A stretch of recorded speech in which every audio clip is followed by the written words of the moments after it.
जय श्री राम सभी भक्तों को, जय माता की। फिर एक नई वीडियो के साथ हाजिर हो गए हैं। और आज की जो हमारी वीडियो है, इसमें आप बताइए कि हमारी शक्तियां कैसे रुष्ट होती हैं, कैसे हमारी शक्तियां जो है हमसे नाराज हो जाती हैं। आज की वीडियो इसी विषय पे होने वाली है। हमारे साथ अंत तक बने रहना, तभी आपको सारी वीडियो समझ भी आती है। और अभी तक अगर आपने गुरुजी को फेसबुक पर फॉलो नहीं किया है तो फेसबुक और इंस्टाग्राम पर भी फॉलो जरूर कर लीजिए। वहां पर भी आपको ज्ञानवर्धक वीडियो मिलती रहती हैं। चलिए शुरू करते हैं आज की वीडियो। जय श्री राम जी। जय श्री राम, जय श्री बालाजी महाराज। शक्ति क्या है, पहले तो उसको समझो। क्योंकि शक्ति जो है वो उसी की है, उसी की कृपा है जिसने आपको चुना है। और उस शक्ति के मोह में अहंकार अगर आ जाता है, जैसे रावण को अहंकार आ गया था तो उसका अहंकार चकनाचूर हुआ, उसी प्रकार से शक्ति के मद में आपको अहंकार नहीं होना चाहिए। शक्तियां कब नाराज होती हैं? शक्तियां जब नाराज होती हैं जब आप दुराचारी हो जाते हो, जब आप अपने नित्य नियम से जो भी कार्य करते हो उसको पूर्ण रूप से पूर्ण नहीं करते हो। ऐसे भगत के साथ शक्ति कभी नहीं चलती जिसके अंदर अहंकार आ जाता है, जिसको घमंड आ जाता है, और जिसको जो कोई कार्य किसी का लेता है लेकिन उसको पूर्ण रूप से कार्य पे नहीं करता है। ऐसे ऐसे भगत जो किसी से कुछ भी कार्य करने के लिए कार्य करते हैं और बाद में फिर वो कार्य नहीं करते हैं, तो वो शक्ति ज्यादा लंबे समय तक नहीं चलती है। शक्ति किसी एक विशेष व्यक्ति की नहीं है। शक्ति जन कल्याण के कार्य के लिए मिलती है और जन कल्याण के कार्य के लिए ही करना चाहिए। शक्तियों के नाराज होने के बहुत सारे कारण हैं। जैसा ये होता है कि हम, जैसे कि अगर आपने कोई मंगल या शनि या कोई आपने चुना है या कोई दिन चुना गया है जिसमें आप चाहते हो कि माँ की कृपा, बाबा की कृपा, माँ कालका की कृपा आपके शरीर पर आए, और आपने उस विशेष दिन आपने माँ को, बाबा को दे रखा है, तो उस दिन में आपको कोई भी ऐसे कार्य नहीं करने चाहिए जिससे शक्तियां रुष्ट होती हैं। जैसे अहंकार कभी नहीं करना चाहिए। कभी भी अपने ऊपर अहंकार ना करें कि मेरे अंदर इतनी तकड़ी शक्ति आ गई है, मैं आज ये कर दूं। और शक्ति को कभी अनुचित कार्य में यूज ना कीजिए। जैसे कि किसी को, जैसे कि सट्टा और गंदगी कार्य में हम सोचते हैं कि जा ये कर ले, जाए वो कर ले। ऐसे व्यक्ति के ऊपर शक्ति ज्यादा लंबे समय तक नहीं रहती। एक वक्त आएगा जब उसके ऊपर वो कृपा उसको छोड़कर चली जाएगी। हम जब किसी व्यक्ति के ऊपर आशीर्वाद का रूप देते हैं या कोई भक्त किसी तो उसमें कुछ हमारे तप का बल होता है, जो हमने भगवान के प्रति जो कंटिन्यू हम अपना तप करते हैं, पूजा करते हैं, याचना करते हैं। एक बार क्या हुआ, मैं अपनी ही घटना आपको बताता हूँ। अपने गुरु जी के सानिध्य में रहकर जब कृपा प्राप्त हुई तो हम फोन पर ही लोगों को झाड़े लगाने लगे, फूक मारकर ठीक होने लगे लोग।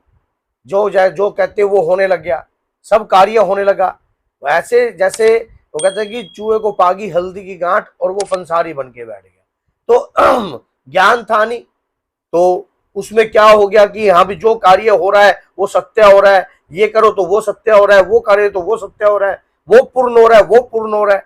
तो इसमें क्या था, पता नहीं था, समझ नहीं थी। मैं नादानगी ही बताता हूँ अपनी। तो अपने गुरु जी से फिर हमने, एक लेडीज आई, उसके शरीर के ऊपर जैसे कि बहुत ज्यादा उसको दर्द था, पीड़ा थी, उसको झाड़ा लगाया।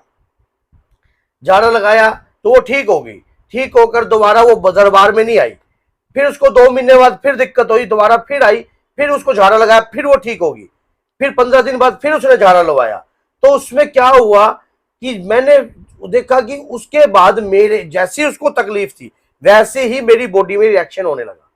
तो मैंने पूछा, मैं कहा ये गुरुजी ये क्या चक्कर हुआ, ये क्यों ऐसा क्यों हो रहा है, किस लिए हो रहा है?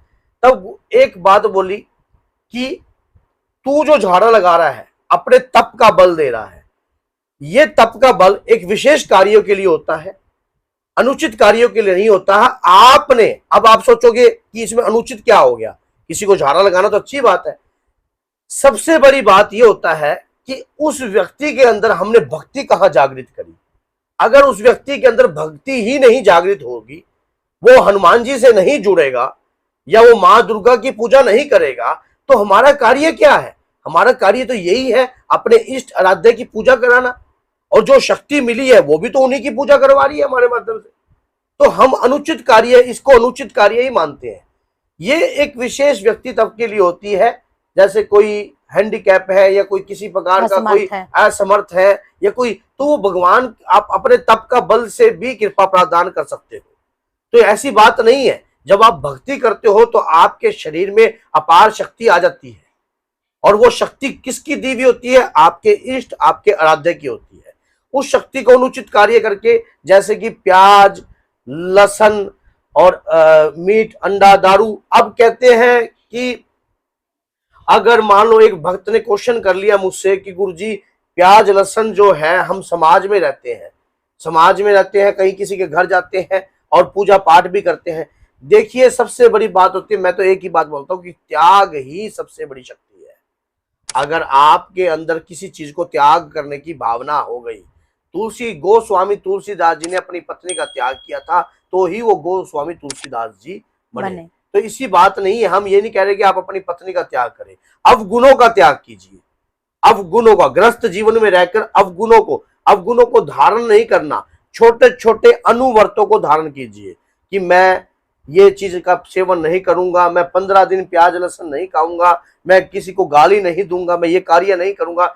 इस अनुवर्तों से आपके अंदर दृढ़ संकल्प की इच्छा भी उत्पन्न होगी, फिर आप इससे बड़े व्रत भी कर सकते हो और किसी चीज का दृढ़ संकल्प भी ले सकते हो। तो इसी प्रकार से आप मजबूत हो सकते हो, आपकी शक्तियां निर्बल और कमजोर नहीं होगी। आपको शक्तियों को बलवान बनाने के लिए निरंतर पूजा आराधना जरूरी है। आपने निरंतर पूजा आराधना का अगर संकल्प लिया है, आप दुनिया के किसी भी क्षेत्र में जा रहे हो, तो अपने इष्ट और अपने आराध्य की पूजा को कभी मत भूलना। चाहे आपको 1 घंटा लेट होना पड़े, या किसी भी कार्य, जिस नित्य नेम से आप पूजा कर रहे हो, उस नित्य नेम पे अगर कोई मीटिंग आ जाती है या कोई ऐसा कार्य आ जाता है, तो आप 1 दिन के लिए क्षमा याचना कर सकते हो, 2 दिन के लिए भी क्षमा याचना कर सकते हो। ये नहीं है कि शक्ति दुराचारी होगी, आपको उसी समय में चक्के पटक देगी। आपको ये बात याद रखनी है कि आपने शक्तियों से मनाना कैसे है, क्योंकि उस समय पर आपके शरीर पर असर जरूर आएगा जो समय आपने निर्धारित कर दिया। अगर आपने समय निर्धारित कर दिया कि सुबह 4 बजे आप ध्यान लगाते हो, ब्रह्म मुहूर्त में जागते हो, उन मंत्रों का जागृत, जो मंत्र आपके पास है उन्हें जागृत करते हो, उन मंत्रों का आप रोज गुणगान करते हो, तो उस समय पर 4 बजे आपकी आंख खुलेगी ही खुलेगी। आपको वो अटैचमेंट होगी, वो फीलिंग भी जरूर होगी जो फीलिंग आपको अपने उस समय पर होती थी। तो उस समय आपको अपने स्थान पर ही बाबा से, माँ से प्रार्थना कर कर, आपको चाहे आधा घंटा या 10 मिनट आप प्रार्थना कर कर कुछ भी कार्य कर सकते हो, लेकिन अपनी पूजा को त्याग कर नहीं कर सकते। अगर शक्तियां रुष्ट हो जाती हैं, ऐसे भक्तों से ऊपर रुष्ट होती हैं जो दुराचार्य कार्य करते हैं, जो किसी का कार्य पकड़ते हैं लेकिन पूर्ण नहीं करते हैं। तो बोलिए जय सीताराम, जय श्री बालाजी महाराज। माता रानी और श्री बालाजी महाराज आपका सदैव ही कल्याण करें। अगर माँ से जुड़ा हुआ ज्ञान लेना है तो माँ के प्यारे चैनल को भी फॉलो कीजिए। जय माता।